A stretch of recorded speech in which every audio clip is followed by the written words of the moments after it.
Hi, everyone, and welcome back to the Blissful Life Podcast. I'm your host, Samantha Gregory, and today I have Melissa James with me. She has a wonderful story to tell. Our focus today is really about financial self care, but she has her own wellness journey, her own self care journey that we're going to hear about. So, welcome, Melissa. Thank you so much for being on our podcast today. Samantha, thank you so much for having me. I appreciate it. This is a conversation that's long overdue, and I'm happy to take up space so that we can dive deep into what does our self-care look like when we're bossing up, we're out here doing the most, taking Mhm. on every project, doing everything for everyone but ourselves. I was there many times in my career and looking forward to our conversation today.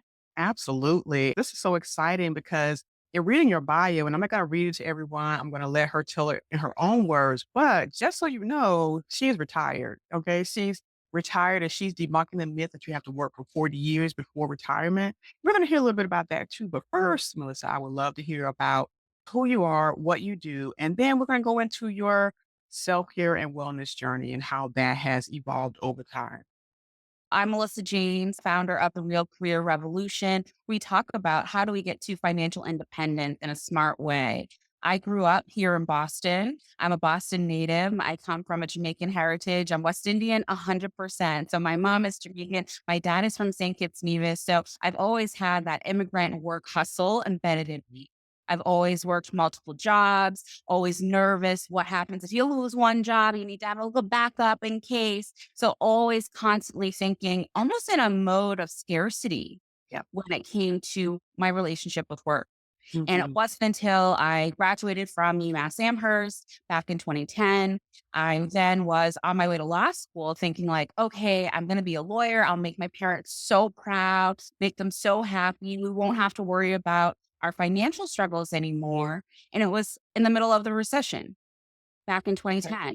And I had to make a decision on whether or not I wanted to go to law school and take on $200,000 worth of debt or pivot at a time Mhm. when I'm graduating. I should already know all of my answers, and my family's looking for my answers, and they're expecting the mansion, the big car, because I was the first in my family to go to college. Wow. So that's a A lot lot of of pressure. being from a Caribbean background, family, et cetera, that because I have a lot of friends who are I'm from Georgia. I'm a Georgia girl, but that work ethic, that sense of having more than one job, I think I picked that up for some of my Caribbean friends because I think I've always had more than one. But yes, I get it, and that fear in the back of your mind that money's going to run out, or you're not really feeling financially safe, so you need to do the most to get more and more, and that I from personal experience know that is not a sustainable way to live. So tell me how doing that in your life, in your career, deciding not to go to law school, what was the next step? Quite frankly, I was young and naive. I'm 21 years old. I'm thinking if I just wait a year, the market will change. Mm, Why don't I go and volunteer doing AmeriCorps, where I would be doing free legal services in my local community in Brockton, which at the time was a very low income area, heavily populated with immigrants, where I did free legal services around housing and immigration. okay. While I was there, I got to see that although we all are in our communities every day, we completely experience 24 hours in a day vastly differently. I came across families that were facing foreclosure, Mm, that had been given loans that weren't good loans for them given their income. I also had families that were immigrants that were now learning more about America's legal system. My day was filled with people that were immigrants themselves, now stuck with a balloon mortgage that they could never truly afford, losing their financial security that they thought they were getting. And then some of them learning more about our legal system the hard way. yeah. So definitely made me empathize and realize that for many immigrants, there's a lot of new rules Mhm, mhm. and we're trying to figure it out. Got it. Okay. So what was the pivot from even just seeing that, having that experience and seeing the devastation? Because I was part of that whole 2008 to 2010 real estate bust. I ended up losing my house during that time. I had a balloon mortgage. Yeah. What? I wanted a part of the American dream to be solvent financially and have a home that I could pass on to my kids, but not realizing that or being assured, not I won't say not realizing, being assured that, "Oh, I can refinance. It could be refinanced. Just give it a couple of years, you refinance." No, that was not the case. Right. So, yes, I totally understand how they felt on that. Oh, 100%. And I think for me, what I saw was like, I want to help these people. I want to Mhm. help them right now. Like they're going to lose their home. They need my resources today. And that's Yes, not yeah, how the legal system works. yeah. Time. Mhm. Yeah. So We having don't it's one of those very frustrating moments where I was like, I want to help people. I want to give solutions. I want to bring solutions to the people that I care about, but the legal system isn't helping. right, And I don't feel like it's meeting the needs of the people at the time they need it the most. exactly. So for me, that's when I realized that I had a passion for problem solving, coming up with more immediate responses to what the community needs and wanting to build something special given the unique situation that people are in so that they can move forward. Mhm. And that's when I started thinking, okay, the legal system isn't exactly what I thought it would be. It doesn't yield the results I thought it would. So is this really the right path for me? Right. And it opened so many realizations that I didn't know. And my mind had always heard from my parents that becoming a lawyer will make you financially successful. But what good is it if you're financially successful, but you're not driving the impact you want? Exactly. Yeah, exactly. And those are some really important questions. I think we don't ask those questions enough. We're not encouraged to use critical thinking skills when it comes to our journey, especially when you're first generation college student or Yeah. graduate and you are only being told what the best careers are, what the job market could be. But by the time you're a freshman, to the time you graduate, there's a whole different thing that takes place and is not the same. There's a huge disappointment factor once you graduate and you see the job market is crap, basically. Excuse my French. It's the reality of it just smacks you in the face and it makes you feel despondent and you just take any job pretty much so you can pay back those loans. Exactly. Out of a scarcity mindset, we jump into jobs like, oh my gosh, I need something just to get by. For me, why I call it the real career revolution, it's because there's a difference between what we were told versus the reality we're experiencing. We were Mhm. told that college would deliver, that the degree would get us all the entry point we would need to live a fulfilling and financially secure life. And I'm sorry. Mhm. College did not deliver on that. It was a mantra, a slogan, but it actually did not turn into that. What we actually got were student loans. Mhm. What we actually got were jobs that could not pay back those student loans with a livable wage. Correct. And I So think for me, it's opening our eyes to the reality that we have been unfortunately not given the honest truth. why do you think that is? That's one of the questions I ask myself a lot. Why do you think that is that we were fed this bill of goods and made so many people believe and think that college was the answer, especially low income or predominantly disadvantaged groups of people? I'm still thinking about this question. Mhm. Bear with me as I give you Sure. my initial thoughts, but maybe next time when we chat, I'll have a more eloquent answer. But Sure. for now, my initial thoughts are, isn't that interesting that like low income families were told to take on more debt? While wealthy families, their kids went to school. Some of them even dropped out of school. Mark Zuckerberg and the rest. And they were encouraged to start a business, to be Mhm. entrepreneurs, just see what happens. So I Right. just feel like it was one of those things, look over here, do Mhm. this. And it was so embedded in our community that it was like, you have to go to college, you have to go to school. I'm a person that is very passionate about jobs. I cared a lot about jobs because a job got my grandmother to come to America and change the Mhm. whole trajectory of my family. But now these same jobs don't require a college degree anymore. Oftentimes, they're finding ways to move past without having that degree. The narrative changes and shifts to fit the needs of those in power. That's what I see in this particular moment politically. We are totally okay with changing the narrative to fit what others want. And Mhm. so for me, it's still an evolving idea. It's something I'm still learning more about, still thinking more deeply about. But I genuinely feel like we were told a narrative to keep us in line, to train Mhm. us to be workers. versus allowing us to explore our curiosity and to Mhm. leverage our curiosity to become the entrepreneurs that we needed for our community. Absolutely. You're 100% correct. I agree with that. And from what I have been thinking about is there was an opportunity for institutions to make more money by encouraging low income communities to go to college because the government was funding this. And then the banks began to fund it. And so it's come on in. Yes, we got whatever you need, we have it for you. Just sign on this dotted line for this promissory note and come on in with these false promises of a job market that's going to handle that. So we have this influx of students coming in, and then we have not enough jobs Mhm. at that level, and it causes this big problem. And then, of course, as people become more educated, the cost of living goes up because people are making more money. But it's a smoke and mirrors situation that most people aren't really aware of. People are still pushing, go to college, get your education. I agree, get your education, but it doesn't have to be at the cost of your arm and your leg. Agreed. Hearing you play this back, it's so interesting. We just met off of threads. We're having this conversation, two completely different individuals living different lives, but Mhm, yet here we meet. And you talked about what it was like for you to experience the real estate bubble when mhm, I was just there on the legal side trying to help people. Now we're right. talking about how we experience the education. The Is bubble. there a parallel between the narratives that are told to low income families and the bubble? Yes.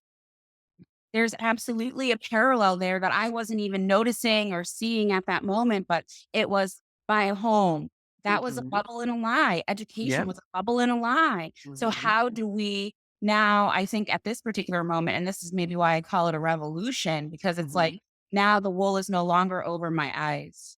Once, Mhm. only twice, shame on me. Now, third time, hold on, we got to do something differently. And that's really what Absolutely. the revolution is about, is this awakening to understanding that we have to, Bob Marley says it so well, free yourself from mental slavery Absolutely. and start questioning and using that critical thinking for us to realize, is what is being told to me the best thing for me Mhm. at this time, given my situation, and having people use that insight to decide their Absolutely. next best step. I think it's a point of empowerment, empowering us to think more critically about not just things happening in the world, but about the things that we want, the things that we really believe we can have. I had to go through a process, and this was all part of my self care process of clearing the slate of all the things I had been told growing up that was true, quote unquote, that was right growing up, things that I'm supposed to do because I'm a Black woman or because I'm a woman or because I'm Black, all these different narratives and ideologies that I grew up with. I had to clear the slate and began to rebuild brick by brick. I built this brick by brick so that I could remember who I am, become more aware of what I'm capable of, and make decisions that is best for me as an individual so that when I'm fully able, capable, and happy with my life, then I have more to give to the community. I have more to give to my family. And because I focus on myself first. And I think that being important to give us permission and empower us to focus on ourselves first, fill ourselves up first. Then we're able to do all the other things that people say we should do. It just becomes natural because we're not depleted anymore. And we're able to give from honest, loving place rather than obligation. Yeah, absolutely. And I think you hit the nail on the head. I felt obligated to fulfill this dream for my family. Mhm, It was a dream that they had and that they wanted, and I wanted for myself too, to some extent. But at some mhm, point, I had to realize, wait, what am I going to do differently, regardless of this obligation of my family? And mm, that's when I decided to do a couple interviews. My boyfriend at the time had convinced me to take a job as an office manager at an okay. early stage startup that was a spin out from MIT and Harvard. Mm, We're mhm, focused on creating diagnostic tests for foodborne pathogens like mhm, Listeria, Salmonella, E. coli. How I got this job, all transferable skills. Yeah. I Okay. had no experience being an office manager. He talked Mhm. about all of my volunteer experience that I had done during college. Mhm. Part of the university programming council. I had done big events from having Jay-Z come to campus, to having Mhm. Fat Joe come to campus, like all Trey Songz, all of these big concerts. I went to UMass Amherst, so we were known for our big concerts that we would have every Sure. day. And Mhm. ultimately, that type of planning, execution, operations, he was like, "You can absolutely do this job. Right. Here's an Amex, and make sure you don't burn down the Right. place." I was like, "Wait, what?" Like, at home, you're dying for $1, and this guy's Mhm. giving me an unlimited Amex and telling me that I like, fully trusting me to do my job? How is that Right. possible? This is so weird. Such a Mhm. strange transition of understanding that, like, yes, I have and love and care about my family, but now I'm entering a workforce that has a completely different mindset Mhm. that is new to me. Yeah. It's probably divine order that happened that way to open you up to a different perspective and different way of doing life in your career, because oftentimes that happens more times than we think. That's amazing. I'm glad you had that experience. But even after you went through that particular job, what was your trajectory to moving into your own business? And why did you feel that was important for you? It was the same urge over and over again. When I say the same urge, I'm referring to the same urge of wanting to create effective solutions that people need now. At my job, the company was called Sample Six. It's later been acquired. I was their office manager, keeping the whole business running. I reported Mhm. to the COO. He was the best manager I ever could have asked for in my career. Anything he didn't want to do was my work. Uh-huh. He was like, "Melissa, you gotta work on the budget." I was like, "I don't know nothing about no budget. Why would you want me to work on the budget?" He's, "Just take a look at it. We'll look at the numbers." We were always joking back and forth Sure. in these conversations because he trusted me. Mhm. And I was like, "Okay, I'm gonna look at the numbers and I'll show it to you." And he would walk me through how to read the P&L. We were a $7 million company at that time. So at Mhm. 21, I'm learning how to manage a $7 million budget. Mhm. Anything that happened in the company, Mike was like, "Go and ask Melissa first." So I had people that were my senior Mhm. coming to me to create processes and approach for operations, recruitment and hiring, for counting. When it came to presenting to our executive team, Mike was like, "Melissa's presenting. Mhm. Go ahead, Melissa." And I was like, "I have to make a deck for this? Oh my gosh, this is so much more work." But okay, I made the deck. Here it is. Little did I know that Mike was showing me all of these great skills. And Mhm. that I fell in love with was recruitment and hiring. I cared a lot about it because I had jobs that were paying 70 to $100,000. And I was like, "These are good jobs." Mhm. Health insurance, oh my gosh, this would mean so much for a first gen that's coming out of college to be able to get a job like this. Yes. So I started volunteering with the Young Black Women's Society, teaching them more about how do you get these high paying jobs? What does that look like for you? Mhm. Just so that before they came to me to apply for this job, they were prepared, they were ready. So it was like one of these things that I cared a lot about, wanting to educate and share what I had known. Ultimately, I kid you not, one day I was sitting at my desk. I was like, I've been at this company now for 2.5 years. I'm ready for something more, but I'm not exactly sure where to go. We were Mhm. a 20-person company at the time. We're a startup. There's not many places you can go at a Sure. startup. And I got a phone call.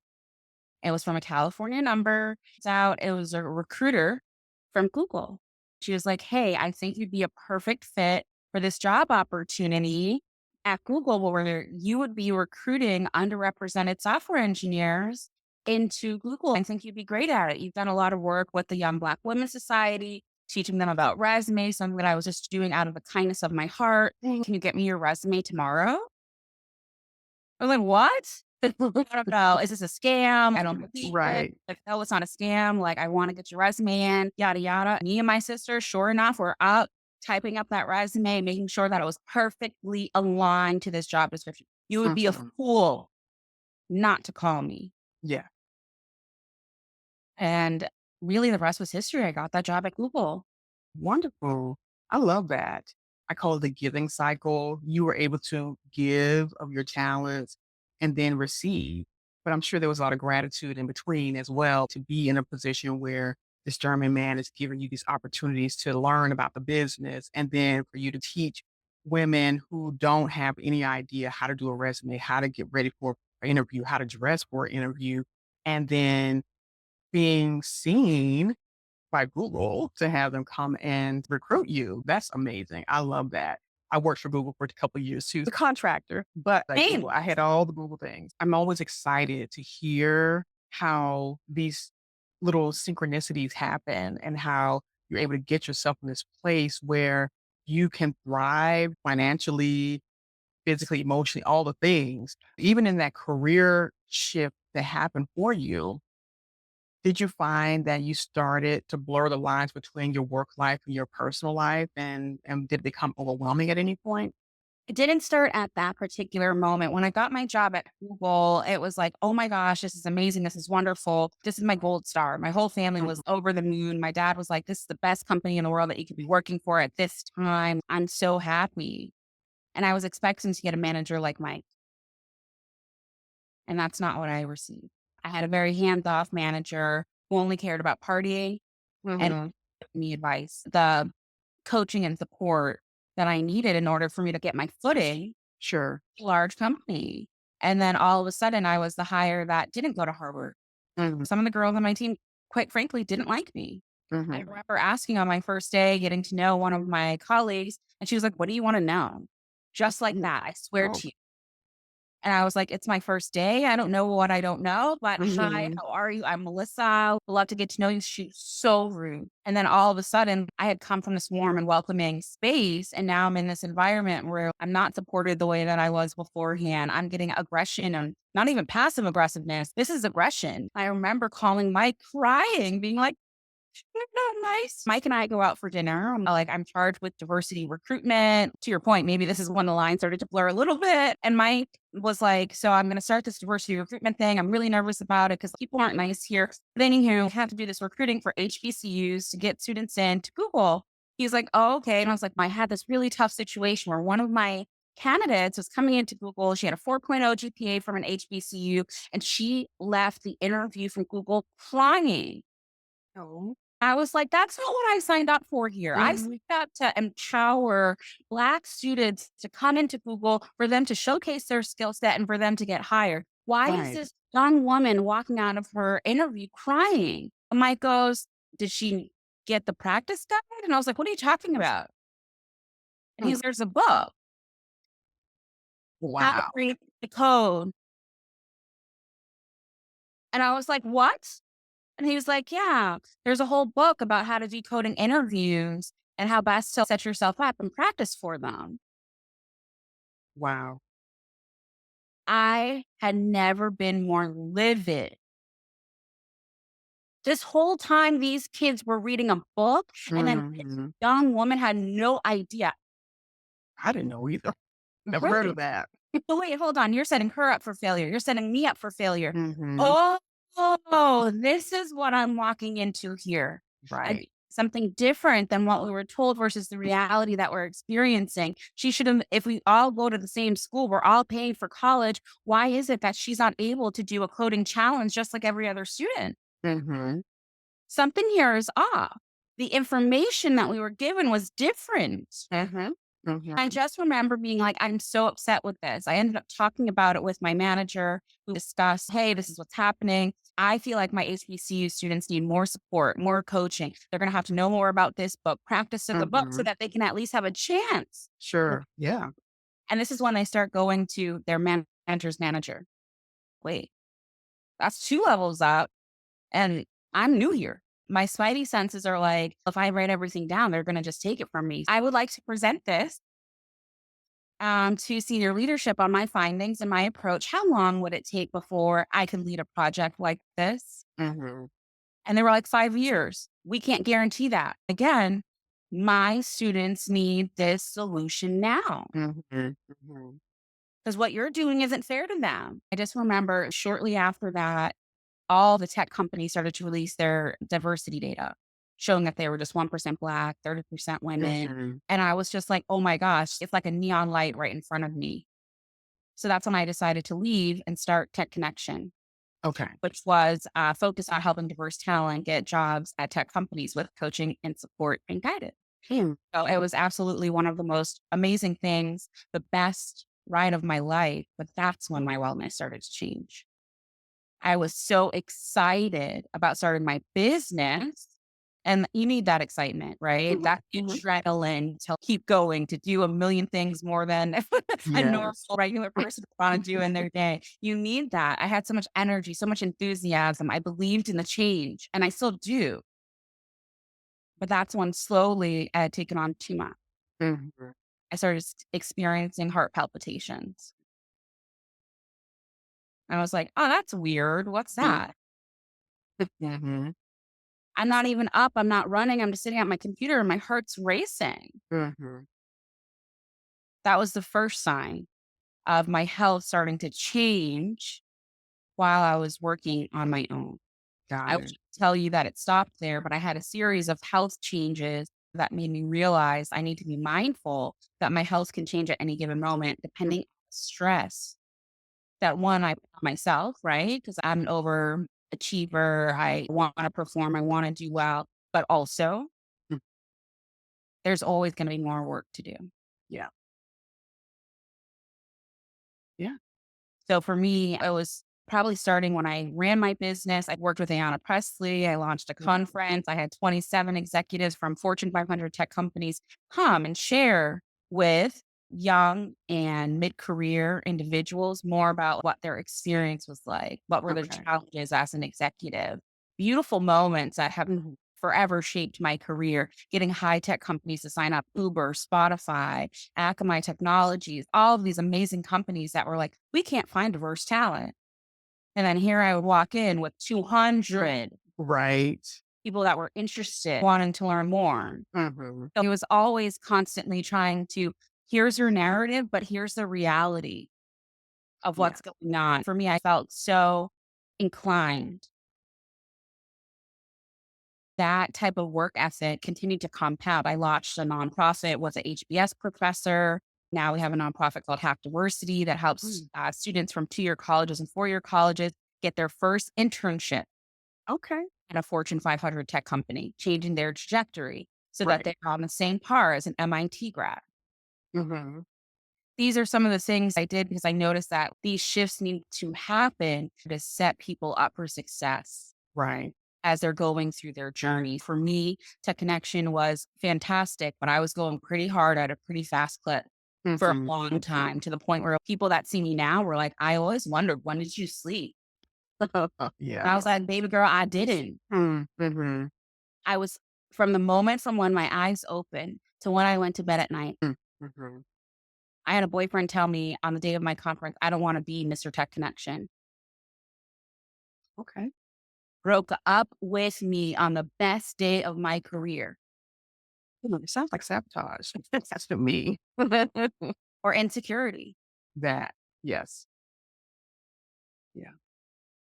I'm not going to change my brightness to fit the narrative that felt comfortable for him. This all happened in, I would say, a 4-year period, Mm, mhm. all of those things. Sure. So it was going, So with your being driven by purpose, and this is what it sounds like, you were driven oh, and you were, like you said, going at a fast clip, making things happen, and you are showing the world and these women, students, that they can have everything other kids have. They can start out with the very best and have all the tips, tricks, strategies that others have been afforded, but they at the price of your health. that's And right. I totally get that. Because when we are purpose driven at being overachieving, Black excellence, et cetera, we find that it feels like it's if we don't do it, it's not gonna get done. Hello? We don't do it, it's not going to get done because nobody else can see the vision that I have. It's clear to me what needs to change because I walked in these shoes. I've Mhm, seen it. I've had the experience, the difference between what they tell us about an mhm, interview that we're going into versus the reality of what mhm, happened. For me, it was passion driven, but I also felt like the vision that I see within my eyes, I must trust mm, mhm, because it was mhm. given to me for a reason. I'm Right. constantly looking at the difference between what we were told versus the reality that we experienced for Mhm. some reason. Mhm. How did that affect your mental health? You spoke about your physical health, but how did it affect your mental health? Just dealing with the reality and truth that there's this disparity there and this deprivation there that literally affecting generation after generation. Honestly, I didn't realize it was affecting my Mm, mental health at that okay. time. I thought I was just doing the work. Mhm. And I remember constantly feeling like Yeah. if only people knew the crosses that I bear. Diversity work is very much, oh, yeah, that sounds like an interesting idea. Maybe email me sometime. We'll have coffee. And then Yeah. I would sit there and be like, this is what the program is, this is how it works. And literally, now I'm here in Boston. They'd be like, oh, we would never pay for that. Sorry. And then knowing myself, networking, sharing my ideas, I would come back with my HBS professor friend. He was a white male, Jewish. We'd say the same exact thing together in the meeting. Fact, he'd say, Melissa, you present. Oh my gosh, Melissa, we love this idea. We'd love to sign up. One $50,000 check, Mm. another $50,000 check. In 2 months, we raised $300,000. This is the difference between what I'm talking about when they tell us one thing and the Mhm. reality of what they're actually doing. Mhm. It wasn't until I had approval, an ally, Mhm. walk around town with me that they believed in my idea. Right. And those are some of the mental burdens that were invisible to me at the time. But I was like, what the heck? I speak Mhm. English. You speak English. I went to college. You went to college. Yep. My words were no different. And that's when I started to realize, like, wait, hold on. Is there a difference not only in recruitment and hiring, business relationships, politics, Yeah. banking? I was through the roof. Mhm. And I think that's when I started realizing that, hold on, this isn't just in one area of my life. Right. And I can tell you as we go through my journey, and I know we only have a few more minutes left. Okay, perfect. And you're asking really great questions, which I appreciate. But really, that's when I started to notice that there's a lot more questions Mhm. that we need to be asking. And I didn't realize I was messing with my mental health until my next chapter, where I took a job as a chief growth officer for a diversity consulting firm. Again, I was selling into Fortune 500 companies, but this time my manager was a woman. I never would have thought the challenges that I had being young, 35, in a management team. She'd always say to me, how do you know all of this? You're just so young. Yeah. But I had lived so much in starting businesses from the ground up, now having exposure to what it's like to grow and scale big initiatives. And that's when I started realizing that there's such a thing as reverse interest. Mhm. Yeah. At first, it was cool. We were working together, Bonnie and Clyde, besties. But then once I started getting a little bit more opinion, Mhm. strong beliefs, wanting to react to the market, building solutions that were different than what she believed, Mhm. I started bumping him. Yeah. Yeah. That's when I started to see the psychological manipulation that can happen within an organization. Again, to fit their narrative of who you should be. For the first time in my life, someone tried to give me a performance improvement plan. I was like, "Dude, girl, there's one thing you can say about me is that I do too much single time. So in my life, gotten a pip. I Mhm. don't need a pip. Mhm. I hand out pips. I've been handing out pips since I was 21. Yeah. You are lucky I know who I am. Mhm. Because this is just theatrics versus the reality of what was happening. Mhm. 'Cause the mind games are real. It's real, and if you're not aware, it could shoot you down completely if you're not aware of who you are. I was aware of who I was, but at the time I wasn't aware of what psychological manipulation looked like in the workplace. It knocked me down and I'm Mhm. still recovering Mhm. in 2 years.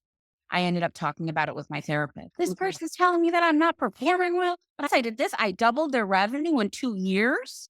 Ah, Been working on a 1 person, 1.5 person growth team, built an infrastructure, software infrastructure for their sales and marketing efforts from scratch when she was writing in a notebook before I met her. yeah. She even had the audacity to have someone come in and audit my work. Another growth consultant, someone cheaper, younger that she met. Right. He did a whole PowerPoint on my growth implementation, reviewing my work. I like, this is insulting, but if we have to go through it, then we'll go through it. You want to double check my work and get validation that my work was good. And I Mhm. kid you not, the first sentence within the PowerPoint deck said, the growth team is phenomenal. Melissa's Okay. leadership is amazing. Yeah, but that's like you mentioned before, it's a insecurity issue. A boyfriend leaving at the height of your business career, and then this person gaslighting you to believe that you're not good enough and that your work must be evaluated and reevaluated and redlined basically. Yeah. So yeah, it's real. And that could definitely mess with you mentally and make you question yourself again and again. I ended up doing dialectical behavioral therapy.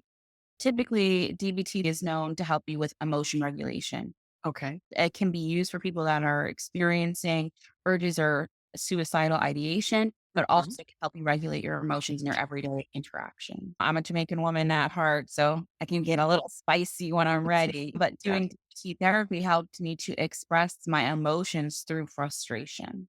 And for me, that was super helpful. I ended up talking about this with my therapist at the time because at that particular point in my career, I started developing vitiligo. I know Mhm. I have these white patches Mm. the left side of my face. This is it healed. Mm. The vitiligo had gone from right here all the way up to my eye. Mhm. And I do sales. I sell to Fortune 500 companies every day. So I was putting Sure. on makeup every day, but it's so not like me. As you can see, I'm very informal. I grew up in Mhm. tech. I believe that your ideas are smart, Yeah. regardless of what you wear and what you Mhm. look. Listen to my words. That's what I want you to pay attention to. Sure. I just remember my vitiligo getting worse and Mm. worse and worse. And I swore up and down, no way Mm. my dermatologist, another Black woman who was the director of the vitiligo clinic and the director of the skin of color clinic for Okay. Brigham Women's Hospital here in Boston, Harvard graduate. She asked me, the first question was, have you been under any unusual stress? I was like, girl, no, that's just a normal stuff. At that time, I had just bought a property. I was like, no, I'm normal. I think it's really from this makeup remover wipe that I had used on my face, and I'm having an allergic reaction. Just tell me what I need to do to fix it. And she was like, are you sure? Because this is an autoimmune issue. Mhm. Nobody else in my family had it. Me. I've never had any problems with any skincare products before that. Sure. I use makeup remover wipes all the time. No big deal. Mhm. Mhm. And then all of a sudden, it just popped up. Wow. So it manifested not only mentally, it manifested physically on my face, and Mhm. vitiligo can go anywhere. So Sure. tell where it's going to go next. And the Mhm. medication at that time was $2,800 a bottle and not covered by my insurance. Oh, And I wow. was like, oh, what do I do? This Mhm. job's driving me nuts. I have this new thing on my face that's not going anywhere. My Mhm. depression was through the roof. And I will never forget the day I had been giving advice that, hey, we need to adapt to the market. Companies aren't spending the way that they are, and we're Mhm. not gonna hit these numbers. So we need to change our strategy to something that will have reasonable financial goals given the Right. situation we're in. Mhm. Remember? So we always have to pay attention to the unique details of the situation. And she was like, no, I'm keeping the revenue goals the same. I was like, wait. Uh-huh. Uh-huh. I'm trying to explain something to you. And if you don't Right. want to hear what I'm saying, you'll have to feel The the consequences. consequences. Uh-huh. If you just listen to me, you'll understand. She Hmm. then had the audacity to ask me for $100,000 pay cut to stay on the team. What now? Girl, when I say, I was like, if anybody can hear my trials, like, what? How is What? that possible? I doubled your revenue. I was a damn good salesperson, okay? Bringing in top tier clients. My clients were Stanford, Edgewell Personal Care, American Express were all clients that joined under my leadership. Mhm. And then you have the audacity to come and ask me to take $100,000 pay cut. And yes, I know people are probably like, oh my gosh, I would love to have that problem. To break six figures is amazing. But when I'm doubled the revenue of the company, Right. They should be giving you a raise. the number one person that needs to be good at your company is the salesperson, because without sales, you have nothing. Right. That's a hard concept for many CEOs to understand. Mhm. I know this because I went to the school of hard knocks. I've experienced it. I've seen it. And this is how I'm getting rewarded. I was like, I need to go on paid family medical leave. This Right. is too much. Mhm. And that's what I ended up doing, taking a wellness break. My therapist at the time was like, Melissa, you just take a year off. You've got way too much going on. Like, I'm coming on the phone to my therapy session with like diarrhea of the mouth, like, and this problem, and this problem. She probably thought I was nuts, Mhm. or that I was on the brink of burnout. Absolutely. She was like, you need to take a year off. I was like, shit, who's got kind of money Mhm. to take a year off? God made it happen. I took a year off and I'm still on my wellness break. It's been 2 years now. Good. And I've learned so much about myself. I had to unlearn all of the corporate behaviors, mindset to learn how to take care of myself. And that's all it takes. Look, you either do it by choice or you do it by force. It's better to choose it versus be forced into it because that forced experience is going to last a lot longer than you want it to. And the lessons are harder to. Oh, God, yeah. Mhm. 100%. And luckily, I always say this to people when they're working their 9 to 5 job, please be investing your money into either starting your own business like I Mhm. did or into real estate. And Yeah. luckily, I had been purchasing real estate. I bought my first two family back in 2019 at the practice house. And then I bought a three family from one of my girlfriends, another Black woman in tech. They were moving to California and I bought Okay. their three family in Roxbury, which is in the Boston area. Wow. That's amazing. And I love that advice. That's what I've been telling people over the years. You can have a 9 to 5 job, but that's not safety. Anything can turn on a dime and you could be out the door and they can be replacing you or a company will have taken over and restructure everything. Anything could happen. So you always need to have your own in some That's way, right. shape, or form. Take the time to learn because we have to get out of this employee mindset. I'm very big on getting out of employee mindset and get into more of a consulting, business, entrepreneur mindset. Absolutely. And I've done all of those now, right? Entrepreneur, I work at a diversity consulting firm. So learning how to consult, what's the Yeah. best approach to do it, and how to allow people to go through their own learner journey Hmm. and assist them on. That Yeah. was super helpful for me, wanting to share what I know through my community and to my community is something that's really important to me. There is a difference between what we were told. We are much more valuable outside of the company than we are inside. Yes.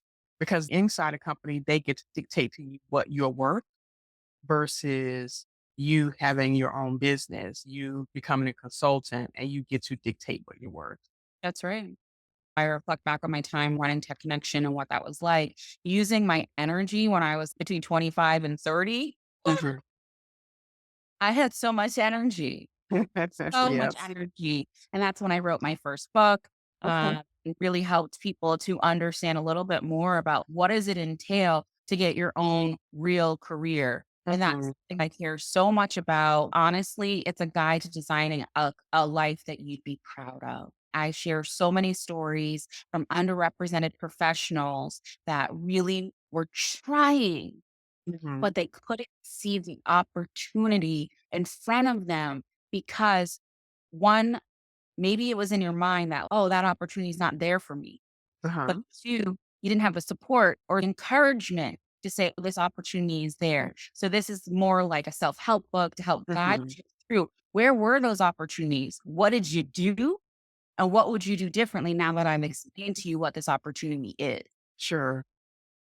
Wonderful. I love that. I'm sure that's an amazing resource for people who are lost, who are running this one narrative, just go get an education, get a good job, and ride that gravy train until it ends. That's what people tell me all the time because I'm the queen of job hopping. I cannot stay and be stagnant and have my income stagnant while still doing my own side things. But it was just like I must continuously up level not just my income, but my skills, my inherent value. The days of being at a company for 30, 40 years and waiting on a pension is over. We're never going to go back to that time. This is part of financial self care. Set yourself up for success, and you have to be intentional about it and not wait for someone to give you permission to do that. Exactly. And that's why I totally agree with you. You don't want to remain stagnant. So many people come to me feeling stuck because they're not sure what to do because we Mhm. are avoiding the conversation with ourselves that we need to Yeah, have. And it's absolutely. okay. And that very much is a journey of self exploration. That's what we do in our Stuff to Soaring community, where I teach people how I went from starting my career to all of the accomplishments that I've had, the thought processes to really help you go through this journey with me by your Mhm. side as your coach twice a week, hearing you and recognizing the patterns that are holding you back. What Mhm. are the patterns that you have that could help move you forward? Sometimes we need this dialogue and Mhm. career coaching. I really wish people would invest more into it because so many people think, oh, I don't need a career coach. I can get advice from my friends. Guess what? Half the friends haven't even done what you're trying to do. You're getting bad advice from people that haven't walked in your shoes. You're going backwards. The best advice that I've ever gotten are from people that were willing to actually walk in the shoes that I'm trying to go into. Mhm. And that's why true career coaching is expensive. Yes. Yeah. Because I know that if you and I work together, if I doubled her revenue, wait until you see what I can do with you. Mhm. Mhm. That's exactly how I operate. I want you to grow into the best version of yourself Yeah. financially, Mhm. taking that ability to understand that independent of whether or not this job is here, you still need to be good. You still need to provide for yourself, which is why I love real estate so much. Mhm. I do my multifamily real estate investing, and it gave me the option to choose Mhm. whether or not I want to go back to corporate or do something that I love. Yeah. They're coaching twice a week, and it takes so much time. So I have the ability to enjoy the privilege that Mhm. comes with understanding your mental health, Yeah. privilege that comes with being able to give your body the nourishment that you need. Is Absolutely. a privilege that many other communities have been enjoying for a long time. Yep. And we're playing catch up, basically. And I don't think I used to be like, okay, even just to get to that level, that standard, quote unquote, it's like that's not enough because we need more than enough. We have worked too long and too hard historically, generationally. So we need more than enough, not just the status quo where most people are. We need to be above here. So we've been people of excellence. We've been people of power, unrealized power. I guess I should say that. Um, and we have paid our dues. And just because inherently we are worthy and we're valuable and we deserve to have more than enough. Shifting that mindset to see it from that perspective and not a competition with anyone else, but just I'm competing with myself. I'm being better than I was yesterday, That's right. last week, last year, so that I can have that comfort when we realize that financial solvency, stability gives you comfort, and we deserve comfort.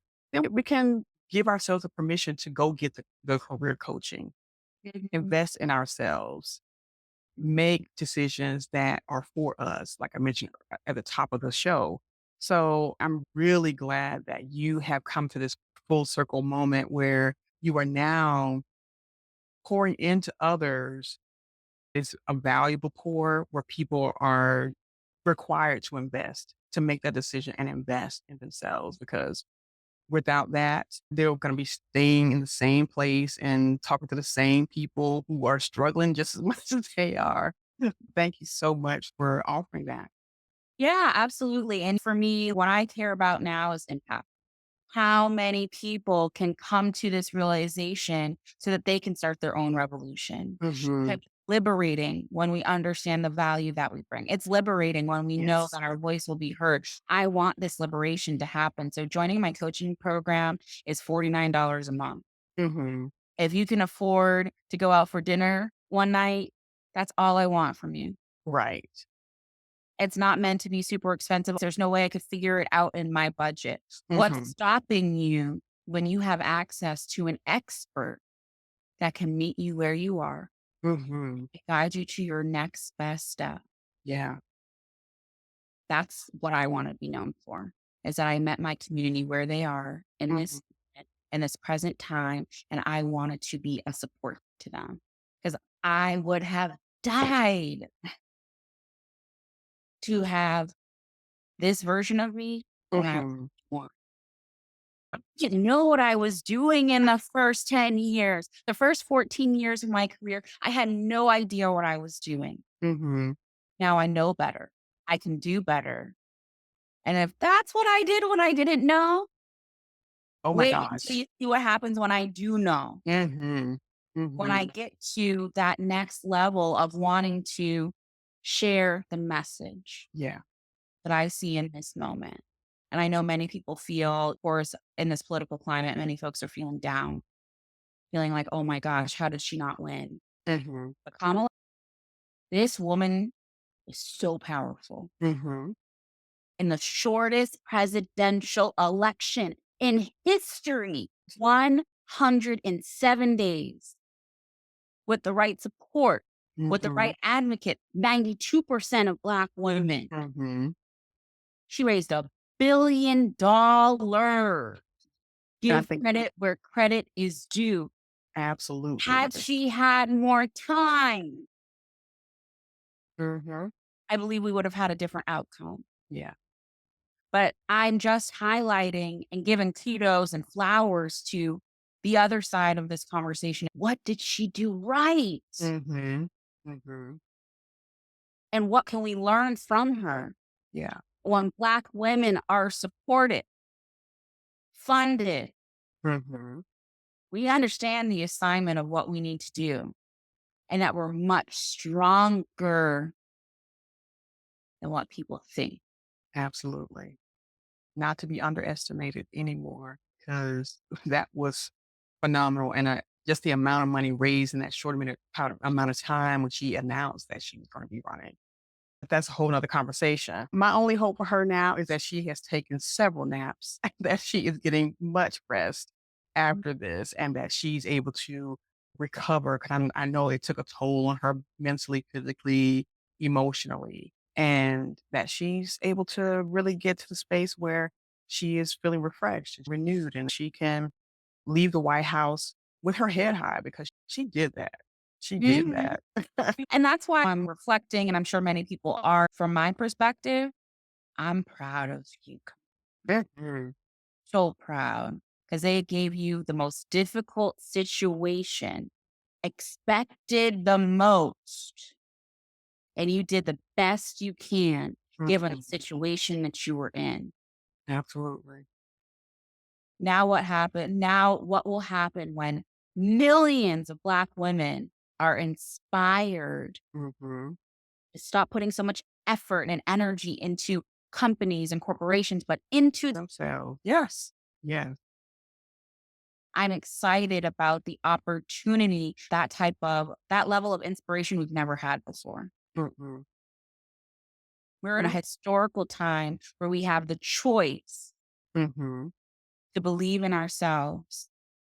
Because if she could become vice president, run a damn good campaign to become president, Mhm. what can happen when everybody sees that? believes in them and pushes forward. I believe that women will start making bold choices, bold decisions, and use their voices to make bold statements. Mm, I certainly sending my regards to Kamala and her team, but absolutely inspired by the Black women who have been supporting one another, having conversations, kindred spirit across the mhm. web, and embracing sisterhood. Absolutely. That's what this is all about. We come with our beautiful gifts and we get to uplift and support one another in those gifts, whether it's career development and career trajectory, self care and healing from burnout, and so many other things we can do to make this experience beneficial, profitable, and life affirming for us. We can create a blissful life, which is why I love the name of my podcast.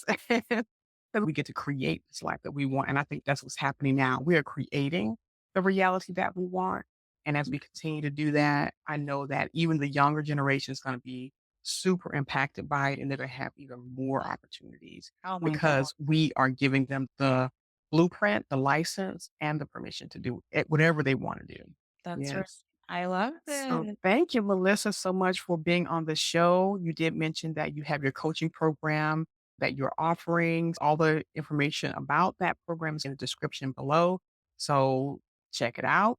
$49 a month. You can't beat that. So go take advantage of it. And then also we'll share a whole of Melissa's social. She'll be on threads for sure. I know I will be. So go find your way there. And take control of your life, take control of your career, take control of your health, and more than anything, start to create the life that you desire and deserve. Samantha with the Blissful Life Podcast. Be sure to like, subscribe, and leave a review on this episode. We'll see you again next time.